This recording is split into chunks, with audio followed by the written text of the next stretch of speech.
Baik, assalamualaikum warahmatullahi wabarakatuh. Selamat pagi, selamat siang, selamat sore, dan selamat malam teman-teman semuanya. Seperti yang telah disampaikan sebelumnya, pada kesempatan kali ini saya akan menindaklanjuti terkait eh, bagaimana cara mengestimasi panel data dinamis itu ya. Sebelumnya kita telah belajar bagaimana cara menggunakan aplikasi eViews untuk menganalisis panel data dinamis, tapi di sana hanya bisa pada metode FDGMM gitu ya, Fast Differential GMM. Tapi eh, ketika FDGMM tersebut menghasilkan model yang bias, maka seharusnya kita menggunakan SysGMM. Nah, di EView sendiri itu tidak bisa mengestimasi SysGMM, maka kita menggunakan stata atau aplikasi lain gitu ya. Nah, untuk analisisnya kita sama akan menggunakan data dari skripsi terkait analisis peer effect pada keputusan struktur modal perbankan di Indonesia dengan metode generalis method of movement gitu. Nah, di sini saya telah mendapatkan datanya walaupun ternyata nanti hasil estimasinya berbeda gitu ya dengan yang ada di skripsi tersebut. Mungkin entah ada faktor lain, padahal saya benar-benar mengcopy dari data yang dilampirkan seperti itu. Nah, di sini ada terkait variabel Y-nya ada dir atau keputusan struktur modal, kemudian ada peer, tadi peer effect-nya, kemudian ada profitabilitas, ada likuiditas, ada size, ada struktur aktiva, ada GDP, dan ada juga BI rate pada sekitar 43 bank di Indonesia untuk tahun 2011 sampai tahun 2020. Itulah makanya disebut data dinamis. Nah, selanjutnya di sini kita langsung saja copy input data yang kita copy ke stata. Di statanya kita langsung paste ya. Kebetulan saya udah meng-paste-nya di sini dan bisa teman-teman lihat di sini agronya. Oh ya, nanti pas waktu di paste ada tulisan variable names, klik variable name-nya di okein gitu ya. Nah, nanti bakal muncul seperti ini dengan agronya itu atau dan nama-nama bank lainnya pada kolom sampel itu berwarna merah, artinya masih format string dan belum bisa kita estimasi gitu di stata. Maka kita harus mengubah dulu eh, mau apa namanya variabel sampel ya, nama bank-bank tersebut supaya bisa kita estimasi. Kita encode sampel dan generate variabel baru. Nah, mungkin kali ini bank, jadi kita tulis aja bank.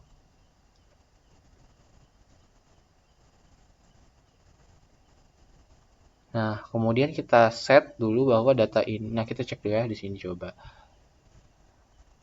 Sudah ada di sini ya variabel yang berwarna biru, jadi kita bisa menggunakan data ini untuk estimasi.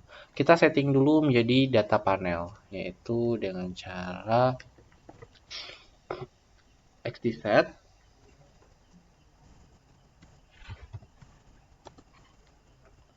nama bank itu variabel yang cross sectionnya itu bank, dan juga periode waktunya itu nama periode waktunya di sini kita menggunakan tahun. Ya, di sini lihat di sini ya. Oke. Dan pastikan data kita itu strongly balanced. Selanjutnya kita akan langsung coba menggunakan apa ya, analisis GMM. Nah, di sini kita urutannya mungkin biar lebih ringkas dan lebih cepat, kita gunakan keluarkan dulu seluruh model, kita langsung bandingkan gitu ya. Nah, pertama itu ada dari different GMM dulu. Di sini kita klik statistik, kemudian longitudinal panel data, klik DPD, dynamic panel data. Yang pertama ya, Arellano Bond Estimation. Ini untuk FDMM. Nah, kemudian kita klik variabel Y-nya, dependennya, kemudian variabel independennya kita masukkan, bisa diklik tulisan atau klik-klik aja bisa. Masukkan semuanya, kemudian klik OK. Ini hasilnya estimasinya. Di sini untuk hasil panel data itu yang kolom pertamanya ada leg pertama dari variabel dependennya, kemudian dilanjutkan dengan variabel independennya gitu, pengaruh-pengaruhnya di sini koefisien kita bisa lihat dari sini, dan juga di sini signifikansinya bisa lihat pada tabel ininya apa namanya probabilitas seperti itu. Nah, kita akan terdapat beberapa uji pada GMM atau panel data dinamis, yaitu menggunakan uji validitas, uji konsisten, dan uji ketidakbiasaan gitu ya. Sebenarnya bisa juga langsung dari uji ketidakbiasaan gitu, membandingkan dulu baru model yang kita pilih akan diuji validitasnya dan uji konsistennya. Bisa juga dari validitas dulu terus nanti melanjutkan ke konsisten dan lanjut lagi ke ketidakbiasaan, membandingkan model mana yang lebih baik kayak gitu. Nah, kita tes dulu ya dari sini, mungkin dari validitas dulu, itu dengan uji Sargan, estet Sargan. Nah, kebetulan teman-teman di sini ketentuannya adalah tolak H0 ketika kurang dari alpha gitu kan. Kebetulan dan ini udah kurang dari alpha berarti tolak H0. Dan H0 di sini adalah over identifying restriction are valid. Berarti di sini H0-nya itu valid. Tapi karena di sini tolak H0 berarti data kita tidak valid. Nah, seperti itu yang mungkin yang tadi telah saya sampaikan bahwa ternyata data ini berbeda gitu ya. Hasil estimasi yang dari skripsi gitu. Padahal di skripsinya tidak di ada treatment khusus gitu. Nah, tapi mungkin untuk saat ini anggap saja data ini valid ya, padahal sebenarnya ini datanya tidak valid itu. Karena kenapa kita tolak H0, berarti kita menolak data instrumen yang digunakan adalah valid. Padahal seharusnya dan artinya di sini tolak H0 berarti data yang kita gunakan adalah data yang belum valid gitu ya. Nah, namun kita disclaimer terlebih dahulu, anggap saja di sini itu terima H0 gitu ya. Anggap saja ini anggap untuk yang penting teman-teman paham dulu terkait cara menggunakannya kayak gitu ya. Dan interpretasinya yang penting konsepnya paham. Kalau uji Sargan itu H0-nya valid dan penolakan H0-nya sama. Tolak H0 jika probabilitasnya kurang dari alpha. Di sini kurang dari alpha berarti kita tolak H0 itu data tidak valid. Namun kita di sini disclaimer anggap saja valid biar bisa melanjutkan ke SMS selanjutnya gitu ya. Nah, kita coba uji yang kedua yaitu Estat Arbon ya. Estat Arbon. Kita menguji Arellano-Bond. Nah, di sini Estat Arbon itu tidak bisa diestimasi dengan vektor correction errornya itu yang GMM default gitu ya. Kita harus coba ubah menjadi robust. Nah, klik lagi, ulangi dari longitudinal panel data, kemudian DPD, terus ke Arellano-Bond lagi. Nah, kita ubah settingan yang ada di sini standard errornya jadi robust. Oke, klik OK.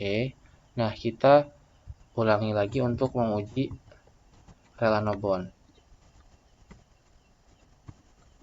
Nah, di sini sudah sesuai ya teman-teman, order 2-nya kita lihat itu tidak signifikan gitu ya, tak tolak H0. Berarti kita lihat di sini tidak ada mengandung autokorelasi. Oke, maka kita bisa mengatakan bahwa model ini konsisten kayak gitu ya. Selanjutnya kita coba bandingkan dengan model dari PLS dan FEM. Sebelum itu kita simpan dulu untuk model FDGMM ini gitu ya. Caranya estimate store. Nah, kita kasih nama FDGMM gitu ya. Jadi kita menyimpan hasil estimasi yang ini. Terus kita coba estimasi dengan model PLS dan FEM gitu ya.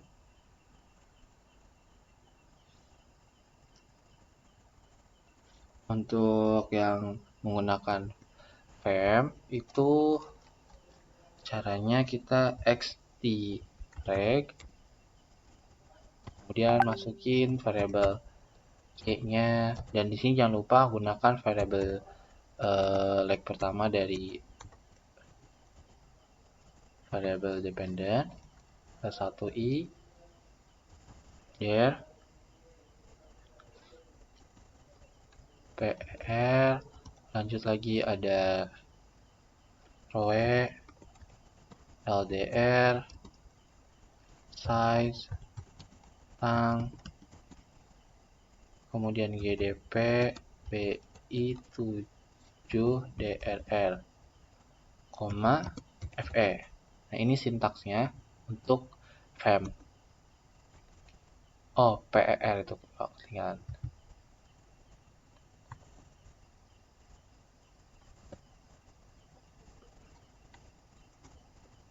Nah, terus kemudian kita simpan lagi estimate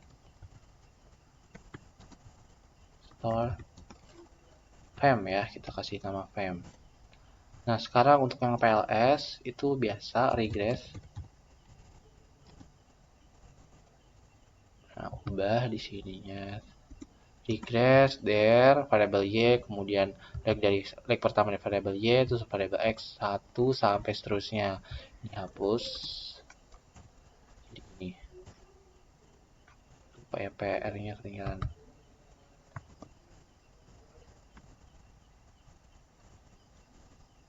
Nah, kita simpan lagi.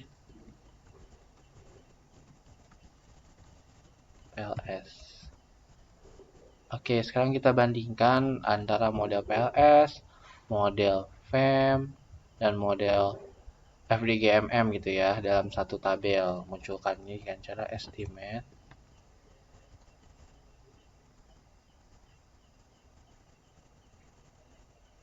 tabel FDGMM FEM PLS,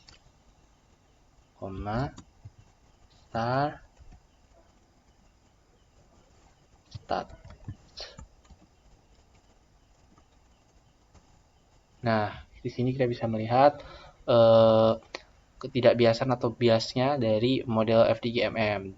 Kalau dikatakan untuk dikatakan bias atau tidak, melihat dari posisi nilai leg pertama dari FDGMM, koefisiennya gimana. Di sini leg pertama dari variabel y dari model different GMM itu 0,29, sedangkan di FEM itu 0,46, PLS itu 0,73. Nah, karena ini FDGMM ini koefisien yang itunya tidak berada di antara kedua ini, maka model FDGMM kita tidak bisa gunakan karena dia mengandung kebiasaan gitu ya. Dan sebelumnya juga memang sebenarnya ini tidak valid gitu ya, tapi kita disclaimer dulu, anggap aja valid gitu ya untuk uji coba ini. Oke, seperti itu ya. Tapi di sini karena tidak bias, dia mengalami kebiasaan, maka kita tidak bisa menggunakan FDGMM. Kita haruskan menggunakan sysGMM seperti itu. Caranya sama, kita bisa klik masuk ke statistik, kemudian ke longitudinal panel data, dynamic data panel data, area Nobon yang kedua. Variabel dependennya sama, independennya juga sama kayak tadi. Ada web, kemudian oke, klik oke. Nah, ini hasilnya. Secara kasat mata tadi bisa dilihat ya kan, 0,47. Sedangkan 0,47 berada di antara FEM dan PLS. Berarti sebenarnya sudah bisa digunakan. Tapi kita pastikan terlebih dahulu. Kita uji sargan dulu. Nah, seperti tadi bilang, sebenarnya ini artinya tolak H0 dan H0 adalah valid, berarti dia terima H1. H1-nya tidak valid gitu ya.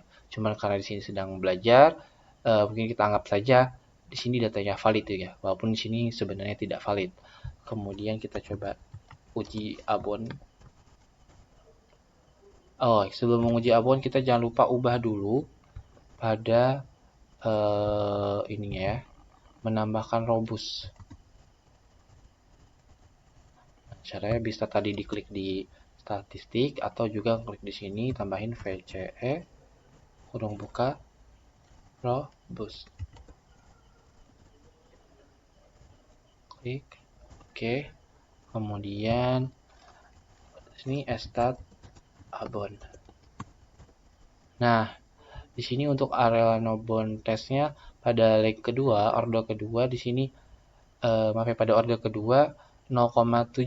Berarti dia tak tolak H0 atau terima H0 dan H0-nya tidak mengandung korelasi. Berarti di sini dia lolos uji kekonsistenan pada area labon gitu ya.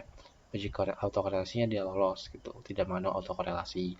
Dan selanjutnya kita membandingkan antara model FEM, VLS, ISGMM dan FDGMM gitu ya.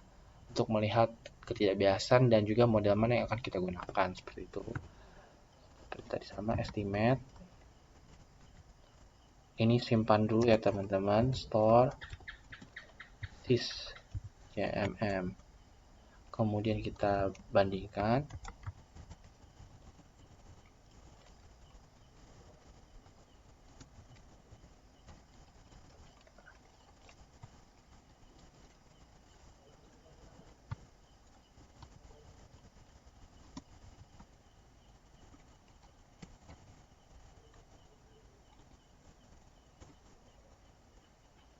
Oke, ketinggalan tag-nya.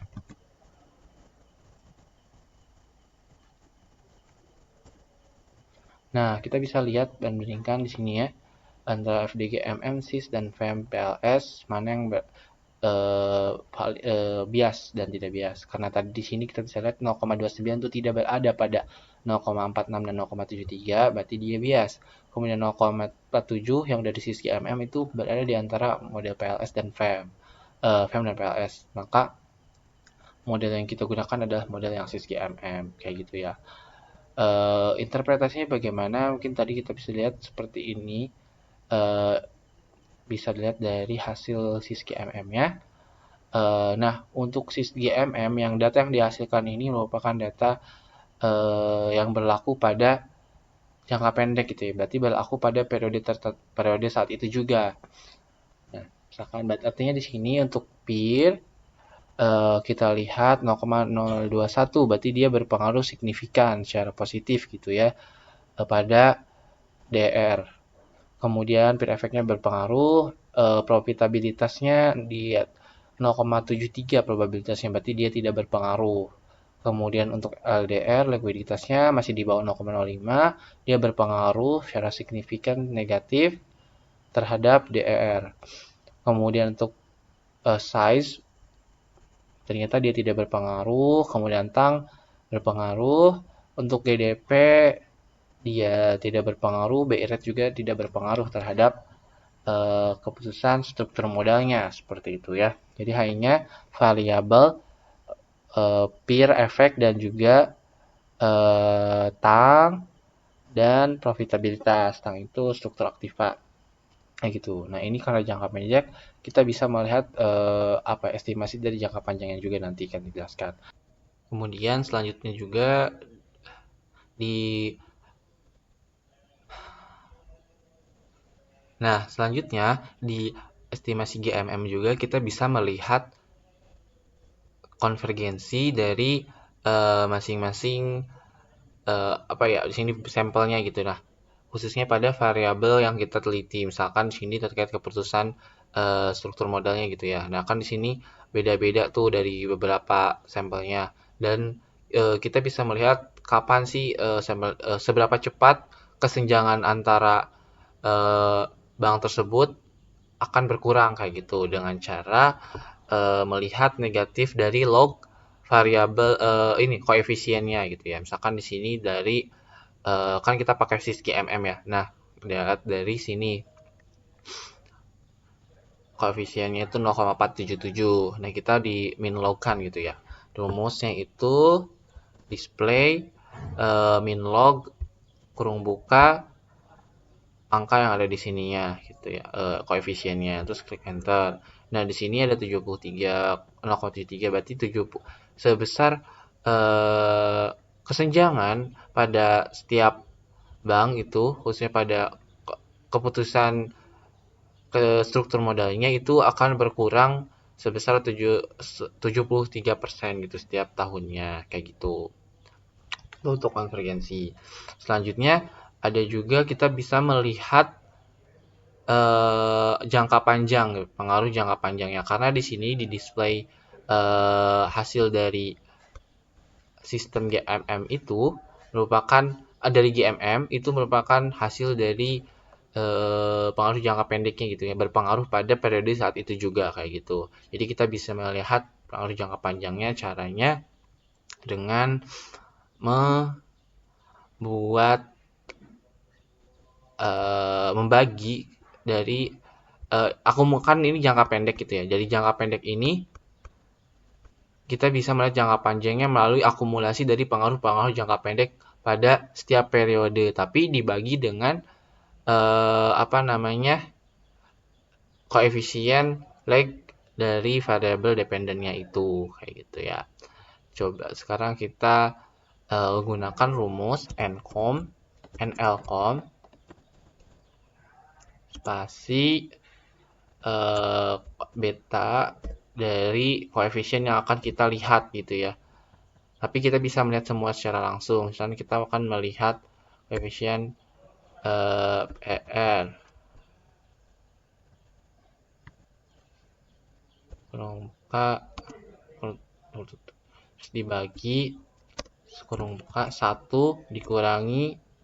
Nah, ini jadi dibagi itu dari hasil kurangi 1 dikurangi variable dependent lag-nya, lag variable dependentnya.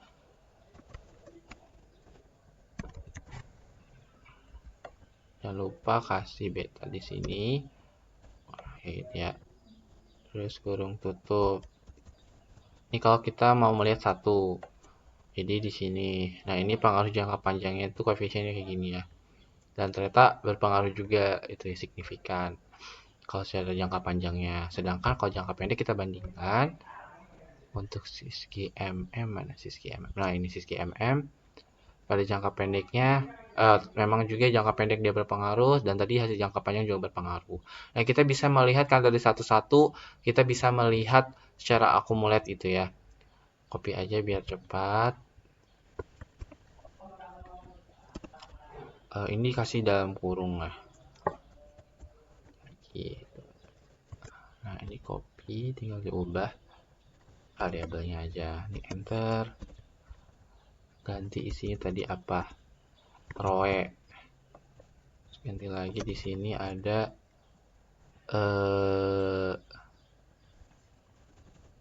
LDR.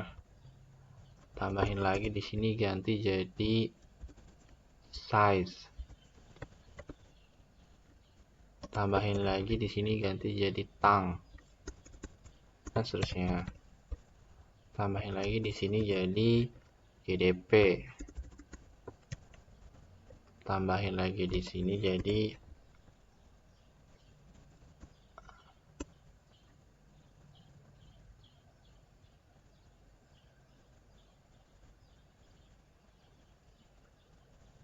PI 7DRR.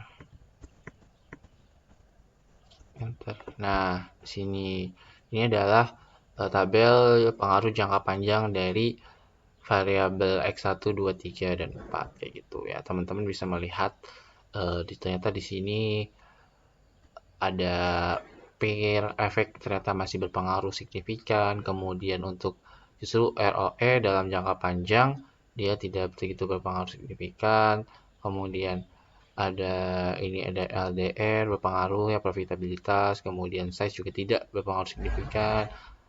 Ini struktur aktiva tentunya bersignifikan gitu ya. So, ada BI rate dan GDP tidak berpengaruh signifikan pada jangka panjang. Ini koefisiennya kayak gitu. Nah, mungkin seperti itu saja untuk estimasi model GMM pada stata ya, khususnya menggunakan SysGMM dan bisa melihat pengaruh jangka panjang, jangka pendek, konvergensinya juga gitu ya. Dan tentu saja harus memenuhi validitas, konsisten dan tidak biasaan. Namun tadi hasil di sini sebenarnya tidak valid ya karena dia telah 0. Tapi mungkin kita anggap saja langsung pada uji Sergen ini valid gitu ya, walaupun sebenarnya ini tidak valid. Oke, demikian yang bisa disampaikan, kurang lebihnya mohon maaf. Wassalamualaikum warahmatullahi wabarakatuh.